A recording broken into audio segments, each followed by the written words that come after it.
ഈ വീഡിയോ എടുക്കാനിരിക്കുമ്പോൾ എനിക്ക് വളരെ കൃത്യമായിട്ട് അറിയാം നിങ്ങളുടെ ഭാഗത്തു നിന്ന് മിക്കവാറും നെഗറ്റീവായിട്ടുള്ള കമൻറ്റുകൾ ഉണ്ടാകാനുള്ള സാധ്യതകളുണ്ട് എന്നുള്ളത് എനിക്കറിയാം.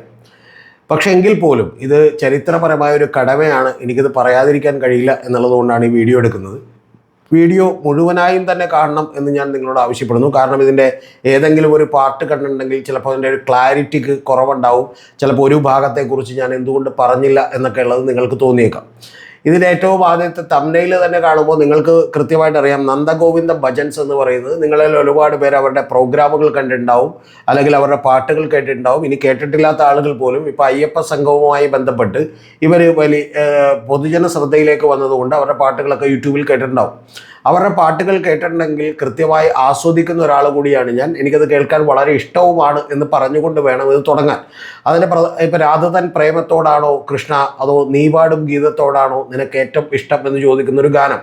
അത് ഗുരുവായൂരൊക്കെ വെക്കാറില്ല, കാരണം ഈ ചോദ്യം കൊണ്ട് തന്നെ. പക്ഷേ അത് കേൾക്കുമ്പോൾ നമ്മളതിൽ അലിഞ്ഞു പോകുന്ന ഒരു അനുഭവമാണ് പലപ്പോഴും ഉണ്ടാകുന്നത്. അതുകൊണ്ട് തന്നെ ഈ നന്ദഗോവിന്ദ ഭജൻസൊക്കെ വലിയ വൈറലായി മാറിയിട്ടുണ്ട് എന്നുള്ളത് യാഥാർത്ഥ്യമാണ്. പക്ഷേ ഇതിൻ്റെ പിന്നിൽ നമ്മുടെ രാഷ്ട്രത്തെയും രാഷ്ട്രീയത്തെയും ഒക്കെ ബാധിക്കുന്ന ചില കാര്യങ്ങൾ കൂടിയുണ്ട്.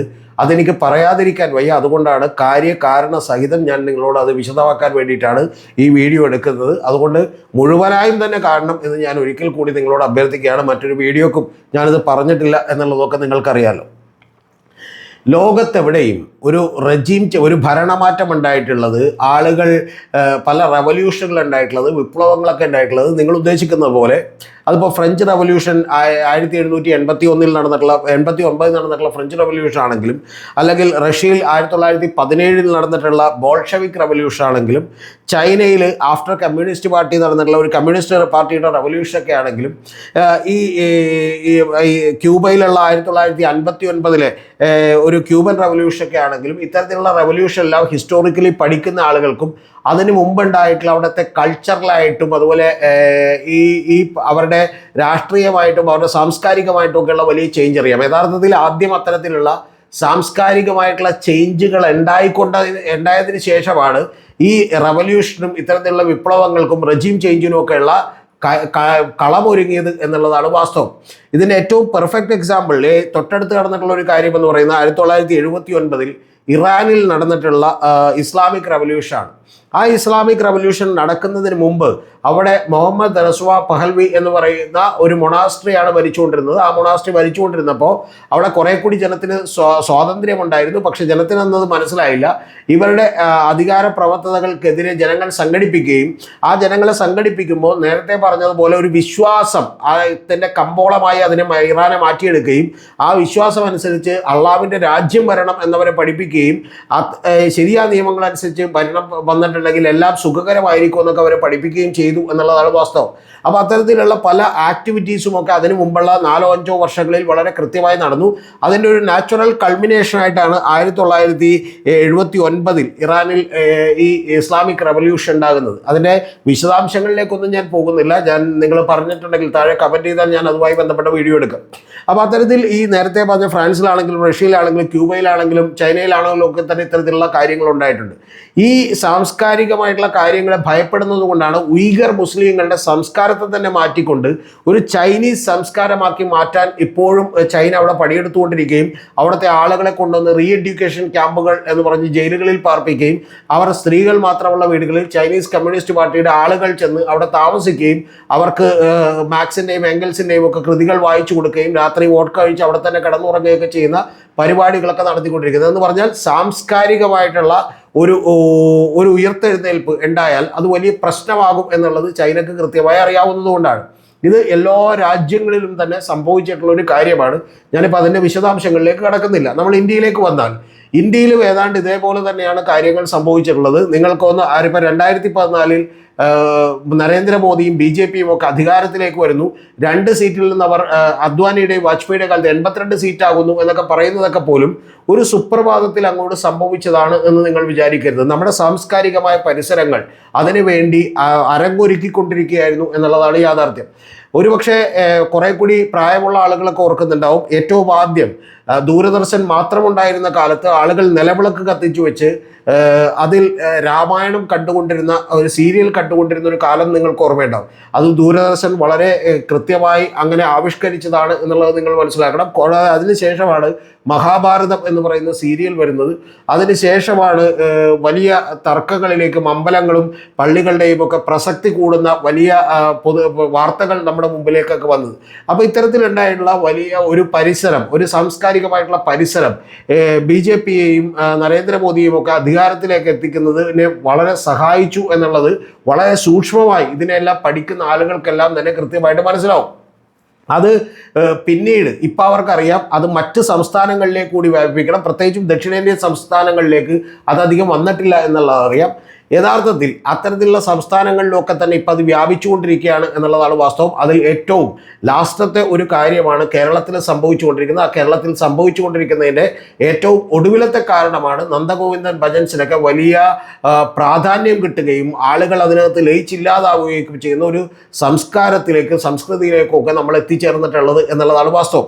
ഇത് സംഭവിക്കുന്നതിന് തൊട്ട് മുമ്പ് ഇതുമായി ബന്ധപ്പെട്ട് പല ബിസിനസ്സുകളും ഒക്കെ ഉയർന്നു വരുന്നത് നമുക്ക് കാണാം. ലോകത്തെവിടെയും അങ്ങനെ സംഭവിച്ചിട്ടുണ്ട്. ഇപ്പോൾ ഉദാഹരണത്തിന് ഇത്തരത്തിലുള്ളൊരു കൾച്ചർ, ഇത്തരത്തിലുള്ള സംസ്കാരം ഇന്ത്യയിൽ ഡെവലപ്പ് ചെയ്യുന്നതുമായി ബന്ധപ്പെട്ടാണ് സ്വദേശിപരമായിട്ടുള്ള ഉൽപ്പന്നങ്ങൾ വേണം, കൊക്കോകോള നിരോധിക്കണം, കോൾഗേറ്റ് നിരോധിക്കണം എന്ന് പറഞ്ഞുകൊണ്ട് പതഞ്ജലി എന്ന് പറയുന്ന ഒരു ഗ്രൂപ്പ്, സ്വതവേ വലിയ വില്ലാളി വീരനായിട്ടുള്ള യോഗാഭ്യാസിയായിട്ടുള്ള അദ്ദേഹം പെട്ടെന്ന്, അതായത് സീറോയിൽ നിന്ന് 2000 കോടി രൂപയുടെ വിറ്റുവരവുള്ള ഒരു കമ്പനിയായി മാറുന്നതും പിന്നീട് അത് 5000 കോടി രൂപയുടെ കമ്പനിയായി മാറുന്നതും പിന്നീട് അതിൽ തന്നെ ആ പ്രൊഡക്റ്റുകളിലൊക്കെ തന്നെ വലിയ തട്ടിപ്പുണ്ടായിരുന്നു എന്നൊക്കെ മനസ്സിലാക്കുന്നത്. പക്ഷേ ഇത്തരത്തിലുള്ളൊരു ആളുകളുടെ ചിന്താഗതികൾക്ക് അടങ്ങിയ അല്ലെങ്കിൽ അനുകൂലമായിട്ടുള്ള ഒരു ബിസിനസ് പെട്ടെന്ന് വളർത്തിയെടുക്കാൻ അദ്ദേഹത്തിന് കഴിഞ്ഞു എന്നുള്ളത് ഈ രാഷ്ട്രീയമായിട്ടുള്ള സാംസ്കാരികമായിട്ടുള്ള പരിസരത്തിൻ്റെ കൂടി ഒരു കാര്യമാണ്. കേരളത്തിലും അത് തന്നെയാണ് സംഭവിച്ചുകൊണ്ടിരിക്കുന്നത്. ഞാൻ ചെറിയ 1-2 ഉദാഹരണങ്ങൾ മാത്രമേ നിങ്ങളോട് പറയുന്നുള്ളൂ. ഉദാഹരണത്തിന് ഒരു മുസ്ലിം പെൺകുട്ടിയുണ്ട്, ജസ്ന സലീം എന്ന് പറയുന്ന സ്ത്രീ. അവർ വരച്ചിട്ടുള്ള കൃഷ്ണൻ്റെ ഫോട്ടോകൾ, ആ കൃഷ്ണൻ്റെ ഫോട്ടോകൾ സാധാരണ പെട്ടെന്ന് ആരും അങ്ങനെ ഒരു 250 അല്ലെങ്കിൽ 500 രൂപ കൊടുത്ത് വാങ്ങിക്കേണ്ട കാര്യമേ ഉള്ളൂ. അവർ വരക്കുന്നതെല്ലാം ഒരേപോലെയുള്ള ഫോട്ടോകളാണ്. എന്ന് പറഞ്ഞാൽ അവർക്ക് വരക്കാൻ വലിയ കഴിവില്ലെന്ന് വേണം നമ്മൾ അനുമാനിക്കാൻ. ഡിഫറൻ്റ് ആയിട്ടുള്ള ഫോട്ടോകളല്ല അവർ വരക്കുന്നത്, ഒരേ അച്ചിൽ വെച്ചിട്ട് വരക്കുന്ന കാര്യങ്ങളാണ്. പക്ഷേ ആ ഫോട്ടോകൾ ആ 5000 രൂപക്കൊക്കെ വിൽക്കുകയും 5000 രൂപക്ക് വിറ്റതുകൊണ്ട് മാത്രം അവർക്ക് 17 ലക്ഷം രൂപ കിട്ടിയെന്നും ആ 17 ലക്ഷം രൂപ കൊണ്ടാണ് അവർ സ്വന്തമായിട്ടൊരു വീട് പണിതത് എന്നുള്ളതൊക്കെ നിങ്ങളൊന്ന് മനസ്സിലാക്കണം. എന്ന് പറഞ്ഞാൽ ഈ ഭക്തിയുടെ ഒരു കമ്പോളമായി, വിശ്വാസത്തിൽ ഒരു കമ്പോളമായി പതുക്കെ കേരളം കൂടി മാറിയിരിക്കുന്നു എന്നുള്ളത് നമ്മൾ അറിയണം.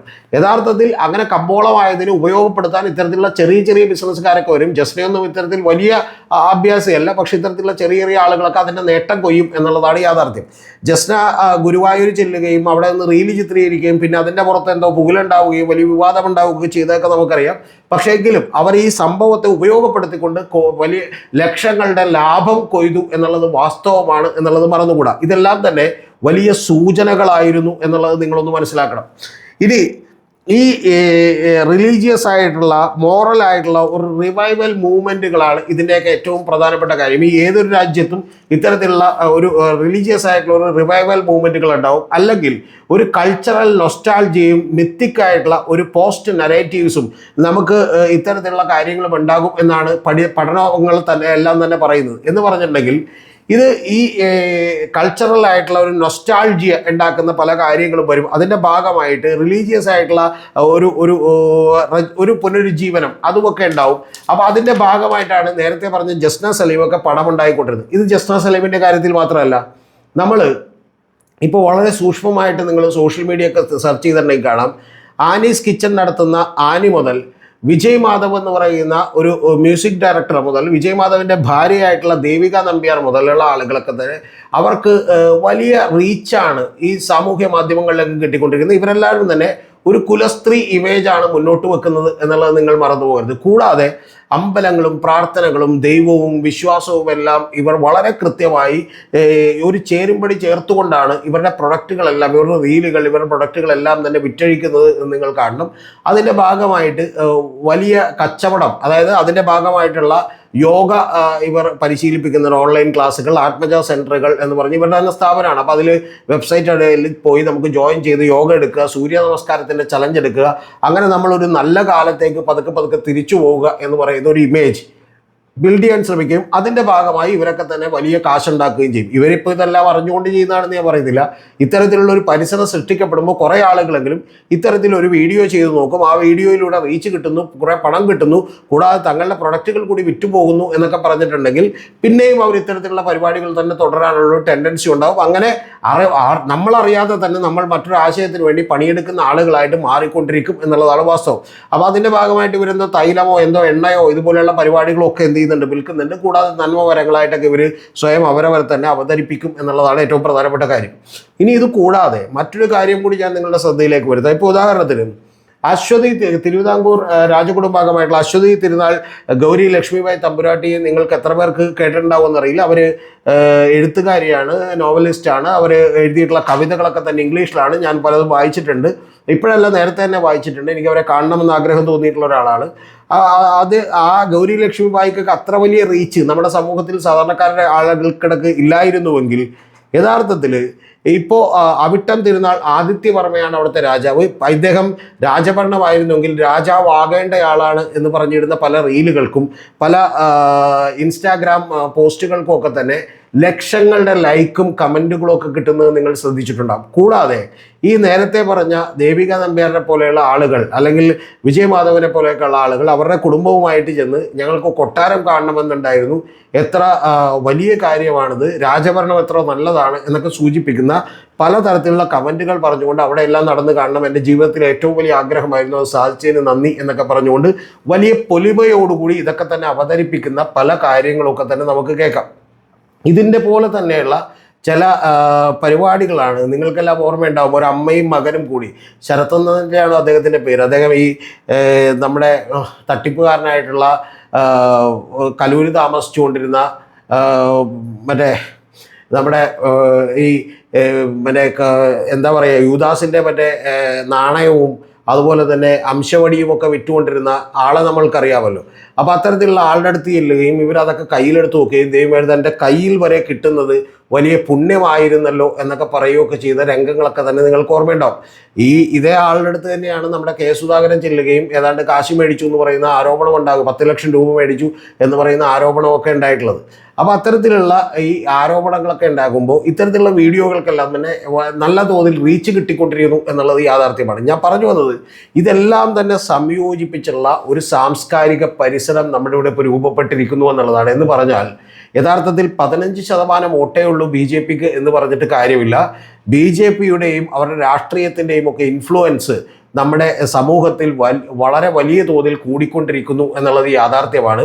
നിങ്ങൾ രാഷ്ട്രീയം തന്നെ ശ്രദ്ധിച്ചു നോക്കിയാൽ കാണാം, ഒരു സ്ഥലത്ത് ശബരിമലയും അതുപോലെ തൃശ്ശൂർ പൂരവും ഒക്കെ വലിയ ചർച്ചയാവുകയും മനുഷ്യൻ്റെ അടിസ്ഥാനപരമായ പ്രശ്നങ്ങളിൽ കൃത്യമായ ചികിത്സ കിട്ടിയില്ലെങ്കിൽ, ഒരു റൊട്ടി മോഷ്ടിച്ചതിന് ഒരാൾ തല്ലിക്കൊല്ലപ്പെട്ടിട്ടുണ്ടെങ്കിൽ, വാളയാറിലെ പെൺകുട്ടികൾക്ക് മരണപ്പെട്ടാലൊന്നും നമുക്ക് വലിയ വികാരങ്ങളില്ലാതാവുകയും പകരം ഈ വിശ്വാസം എന്ന് പറയുന്നത് ഏറ്റവും മുൻപന്തിയിലേക്ക് വരികയും ചെയ്യുന്ന ഒരു ലെവലിലേക്ക് വിശ്വാസത്തിൻ്റെ ഒരു കമ്പോളമായി ഏതാണ്ട് കേരളം കൂടി എത്തിയിരിക്കുന്നു എന്നുള്ളതാണ് വാസ്തവം. ഇത് ഞാൻ പറയുമ്പോൾ ഒരു വിഭാഗത്ത് മാത്രമല്ല ഇതുണ്ടാവുന്നത്, ഹിന്ദുത്വ അജണ്ടകൾക്ക് മാത്രമല്ല ഇതുണ്ടാവുന്നത്, ഇത് RSSും സംഘപരിവാരമൊക്കെ വളരെ കൃത്യമായ അജണ്ടകളിലൂടെ എടുക്കുന്നതാണ് എന്നുള്ള കാര്യത്തിലൊന്നും എനിക്കൊരു സംശയമില്ല. പണ്ട് കാലത്ത് ഇത് യഥാർത്ഥത്തിൽ KPSCയുടെ നാടകങ്ങളിലൂടെയും അതുപോലെ ബലികുടേരങ്ങളെ പോലുള്ള പാട്ടുകളിലൂടെയും നിങ്ങൾ തന്നെ കമ്മ്യൂണിസ്റ്റ് ആക്കി എന്ന് പറയുന്ന നാടകങ്ങളിലൂടെയും ഒക്കെ തന്നെ ഇത്തരത്തിലുള്ള സാംസ്കാരിക പരിസരം സൃഷ്ടിക്കാൻ കമ്മ്യൂണിസ്റ്റ് പാർട്ടികൾക്കും ഇടതുപക്ഷത്തിനുമൊക്കെ കഴിഞ്ഞിരുന്നുവെങ്കിൽ ഇപ്പം ഇടതുപക്ഷത്തിൻ്റെ കയ്യിൽ നിന്ന് അത്തരത്തിലുള്ള സാംസ്കാരിക പരിസരങ്ങളൊക്കെ തന്നെ ഇല്ലാതാവുകയും പൂക്കാസയും ശാസ്ത്ര സാഹിത്യ പരിഷത്തും ഒക്കെ ഇടപെടാതിരിക്കുകയും പകരം നിങ്ങൾ ഇത്തരത്തിലുള്ള ഹിന്ദുത്വ ശക്തികൾക്ക് ഈ മണ്ണ് വിട്ടുകൊടുക്കുകയും അവിടെ വളരെ വിളക്കൂറുള്ള വളരെ അവർക്ക് വിളവെടുക്കാൻ കഴിയുന്ന വളരെ ഫലഭൂയിഷ്ടമായ ഒരു മണ്ണായി മാറുകയും ചെയ്തിരിക്കുന്നു എന്നുള്ളത് വാസ്തവമായിട്ടുള്ളൊരു കാര്യമാണ്. ഇനി ഇത് മാത്രം പറഞ്ഞുകൊണ്ട് കാര്യമില്ല. തൊട്ടപ്പുറത്തെ സൈഡിൽ നിങ്ങൾ അറിയുന്നത്, നിങ്ങളോട് അത് പറയാതിരുന്നാൽ ശരിയാവില്ല, അത് എക്സ്ട്രീം മുസ്ലിം ഫണ്ടമെൻ്റലിസ്റ്റുകൾ അല്ലെങ്കിൽ പൊളിറ്റിക്കൽ ഇസ്ലാം എന്ന് പറയുന്ന ആളുകൾ, പ്രത്യേകിച്ചും ഇപ്പോൾ ജമാഅത്തെ ഇസ്ലാമിയെ പോലെയുള്ള ആളുകൾ, അവരുടെ സ്വാധീനവും നാൾക്ക് നാൾ കൂടി വരികയാണ്. അവരുടെ വെൽഫെയർ പാർട്ടി എന്ന് പറയുന്ന പാർട്ടിക്ക് 0.33% വോട്ടേ ഉള്ളൂ, 1% പോലും വോട്ടില്ല എന്നൊക്കെ പറയുന്നതിലൊന്നും യാതൊരു അർത്ഥവുമില്ല. യഥാർത്ഥത്തിൽ ഫലസ്തീനിലെയും അതുപോലെ ഹമാസിനും ഒക്കെ പിന്തുണക്കാരെ സൃഷ്ടിക്കാൻ, ഫലസ്തീൻ പോട്ടെ, ഹമാസിന് പിന്തുണക്കാരെ സൃഷ്ടിക്കാൻ അവർക്ക് കഴിയുന്നു എന്ന് പറയുന്നത് യാഥാർത്ഥ്യമാണ്. താലിബാൻ അനുകൂലികളെ സൃഷ്ടിക്കാൻ അവർക്ക് കേരളത്തിൽ കഴിയുന്നുണ്ട് എന്നുള്ളത് യാഥാർത്ഥ്യമാണ്. അത്തരത്തിൽ അനുകൂലമായിട്ടുള്ള ആളുകളുടെ നമ്പർ അനുദിനം കൂടിക്കൊണ്ടിരിക്കുകയാണ് എന്നുള്ളത് യാഥാർത്ഥ്യമാണ്. SDP ആണെങ്കിലും ഇത്തരത്തിൽ ജമാഅത്തെ ഇസ്ലാമിയുടെ സംഘടനയായിട്ടുള്ള വെൽഫെയർ പാർട്ടി ആണെങ്കിലും ഒക്കെ തന്നെ അവരുടെ ആശയങ്ങൾ ഒരു മുസ്ലിം സമുദായത്തിൻ്റെ ഇടയ്ക്ക് കൂടുതൽ കൂടുതൽ സ്വാധീനമുണ്ടാക്കുകയും നേരത്തെ പറഞ്ഞ ഭക്തിയുടെയും അതുപോലെ തന്നെ വിശ്വാസത്തിൻ്റെയും ഒരു മാർക്കറ്റ് കമ്പോളമായി ആ സമുദായത്തിനകത്തുള്ള ആളുകളുടെ മനസ്സുകൾ മാറുകയും ചെയ്തിട്ടുണ്ട് എന്നുള്ളത് കൂടി നമുക്ക് കാണണം. അതുകൊണ്ടാണ് മുമ്പൊരിക്കലും ഇല്ലാത്ത പോലെ സമസ്തയൊക്കെ വലിയ ചർച്ചാ വിഷയമാകുന്നത് എന്നുള്ളത് കൂടി നിങ്ങൾ കാണണം. അപ്പോൾ അത്തരത്തിലുള്ള ഈ ലോകത്തെവിടെയും നടക്കുന്ന പ്രശ്നങ്ങൾ ഇത്തരത്തിൽ മതപരമായി ഏതാണ്ട് വിഭാഗീയതയോടുകൂടി വിഭജനത്തോടുകൂടി മനുഷ്യൻ്റെ പ്രശ്നങ്ങളല്ലാതായി മാറിക്കൊണ്ട് അത് ഓരോ മതങ്ങളിൽപ്പെട്ട ആളുകളുടെയും മാത്രം പ്രശ്നങ്ങളായി മാറുകയും ചെയ്യുന്ന ലെവലിലേക്ക് കേരളം മാറിക്കൊണ്ടിരിക്കുന്നു എന്നുള്ളത് വാസ്തവമാണ്. അതിന് ഏറ്റവും ഒടുവിലത്തെ പാർട്ടായിട്ടാണ് ഹിന്ദുക്കളുടെ കാര്യത്തിൽ ഈ പറഞ്ഞ പോലെ ഹൈന്ദവ സമൂഹത്തിൻ്റെയൊക്കെ കാര്യത്തിൽ നന്ദഗോവിന്ദ ഭജൻസ് എന്ന് പറയുന്ന ഭജൻസ് കൂടി വരുന്നത് എന്നുള്ളത് നമ്മൾ മനസ്സിലാക്കണം. അത് കുറച്ചുകൂടി വലിയ തീവ്രമായിട്ട് ഇത് കൂട്ടും എന്നുള്ള കാര്യത്തിൽ എനിക്കൊരു തർക്കമില്ല.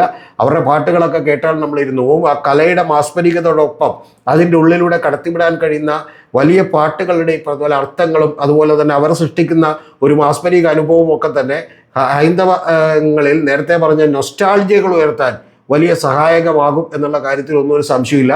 അതുകൊണ്ട് ഈ നന്ദഗോവിന്ദ ഭജൻസൊക്കെ വളരെ നിഷ്കളങ്കമായി സംഭവിക്കുന്ന ഒരു കാര്യമാണ് എന്നുള്ളത് നിങ്ങളാരും വിചാരിച്ചു പോകരുത്. പാട്ടുകളൊക്കെ നമ്മൾ സുന്ദരമായി കേൾക്കണം, ആസ്വദിക്കണം എന്ന് പറയുന്നതിനോടൊപ്പം അതിൻ്റെ അകത്തടങ്ങിയിരിക്കുന്ന ആശയങ്ങളെ നമ്മൾക്ക് പടിക്ക് പുറത്ത് നിൽക്കാൻ കൂടി കഴിയണം. കാരണം അവർ പല വേദികളിലും ഗണഗീതമടക്കം പാടുന്ന പരിപാടികളുണ്ട് എന്നുള്ളത് കൂടി നമ്മൾ ആലോചിക്കണം. ഇത് പറയുമ്പോൾ ചില ആളുകളൊക്കെ തന്നെ ചോദിക്കും, അപ്പോൾ വേടൻ്റെ പാട്ടുകൾ തീർച്ചയായിട്ടും അതിനൊരു ബദലായി വേടൻ്റെ പാട്ടുകളും വേടൻ്റെ മ്യൂസിക്കും സാധാരണക്കാരൻ്റെ സംഗീതവുമായി വരുന്ന ഒരു ഹൈന്ദവ സമൂഹത്തിൽ തന്നെ ഏറ്റവും അടിത്തട്ടിലെ ആളുകളുടെ സംഗീതമായി വരുന്ന സംഗീതവും ഒക്കെ തന്നെ ഇവിടെ ഉണ്ടാകുന്നു. പക്ഷേ കൂടുതൽ പ്രാമുഖ്യം കിട്ടുന്നത് ഞാൻ നേരത്തെ പറഞ്ഞ കാര്യങ്ങൾക്കാണ്. അതുകൊണ്ടാണ് നമ്പൂതിരീസ് എന്ന് പറയുന്ന പൽപ്പൊടി ഇവിടെ ചിലവാകുന്നതും ബ്രാഹ്മിൺസ് എന്ന് പറയുന്ന കറിപ്പൊടികൾ കൂടുതലായി ചിലവാകുന്നതും. അതുകൊണ്ട് തന്നെയാണ് ഇവിടെ വെജിറ്റേറിയൻ ഹോട്ടലുകളുടെ പ്രാധാന്യം അടിക്കടി കൂടി വരുന്നതും. കൂടാതെ അതുകൊണ്ട് തന്നെയാണ് മറ്റൊരു സൈഡിൽ നേരത്തെ പറഞ്ഞ ഗൾഫ് ഫുഡുകളും അതുപോലെ ഷവർമയും ഷവായിയും ഈ പറയുന്ന അൽഫാമിൻ്റെ ഫുഡുകളും ഒക്കെ തന്നെ കൂടി വരുന്നതും ഒക്കെ തന്നെ കേരളത്തിൽ ഇത്തരത്തിലുള്ള വിശ്വാസത്തിൻ്റെ കമ്പോളമാക്കി മാറിയതിൻ്റെ ഏറ്റവും പ്രകടമായിട്ടുള്ള ഉദാഹരണങ്ങളാണ് എന്നുള്ളത് എനിക്ക് പറയാതെ വയ്യ. അതുകൊണ്ട് ഇതെല്ലാവരും ചെയ്യുന്നത് ഇതിനു വേണ്ടിയാണെന്നുള്ളതില്ല. ഇത്തരത്തിലുള്ള ഒരു പരിശ്രമം ഉണ്ടാകുമ്പോൾ അതിനിടയ്ക്ക് കൂടി തങ്ങളുടെ ബിസിനസ് കൂടി അവർ വളർത്തിയെടുക്കാൻ ശ്രമിക്കുന്നു എന്നുള്ളത് മാത്രമേ ഉണ്ടാകൂ. അല്ലാതെ ഇതിൽ പരാമർശിച്ച എല്ലാവരും ബോധപൂർവമായി ഇത്തരം ഒരു വിഭജനത്തിന് ശ്രമിക്കുന്നവരാണെന്ന് പറയുന്ന ഒരു വിശ്വാസം എനിക്കില്ല. പക്ഷെ അവരറിഞ്ഞോ അറിയാതെയോ അവർ കൂടി ഒരു വലിയ ആശയത്തിൻ്റെ പ്രചാരകരായി തീരുന്ന കാലഘട്ടമാണ് ഇത് എന്നുള്ളത് മറന്നുകൂടാ.